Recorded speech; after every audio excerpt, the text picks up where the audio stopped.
প্রায় 6 মাস হারেসা সাপটি তার বুকের উপর ভর করে কাঙ্ক্ষিত সেই আরবে মক্কায় পৌঁছে যায়। ক্লান্ত, ক্ষীণ ও হিমাশিত দেহ নিয়ে সে এক রাতে ঢুকে পড়ে মক্কার অলিগলিতে। সে শুধু জানত নবীজি সাল্লাল্লাহু আলাইহি ওয়াসাল্লাম এখানে কোথাও রয়েছে, কিন্তু কোন স্থানে রয়েছে, কোন ঘরে রয়েছে তা হারেসা সাপটি জানতই না।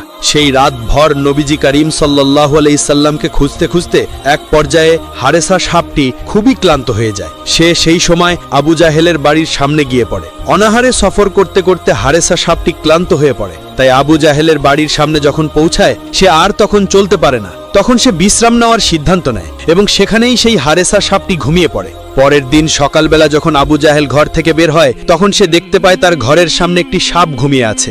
সেই সাপটিকে দেখে আবু জাহেল প্রচন্ড রেগে যায়। আবু জাহেল তখন সাপটিকে আক্রমণাত্মক মনে করে, সাপটিকে একটি লাঠি নিয়ে মারতে যায়, কিন্তু হঠাৎ করে ঘটে যায় এক অদ্ভুত ঘটনা। হঠাৎ করে সাপটি আবু জাহেলকে দেখে বলতে শুরু করে এবং সে আবু জাহেলকে দেখে বলতে থাকে, হে আল্লাহর বান্দা, আমার গায়ে কোনো আঘাত করো না। আমি এসেছি বিশ্বনবী হযরত মুহাম্মদ সাল্লাল্লাহু আলাইহি ওয়াসাল্লামের সাথে সাক্ষাৎ করতে। আমি মুসার যুগে জন্মগ্রহণ করেছি এবং তার দোয়া নিয়ে হায়াত পেয়ে আমি আজও বেঁচে আছি। আমি হযরত মুহাম্মদ সাল্লাল্লাহু আলাইহি ওয়াসাল্লামের সাথে দেখা করে আমি আবার এখান থেকে চলে যাব।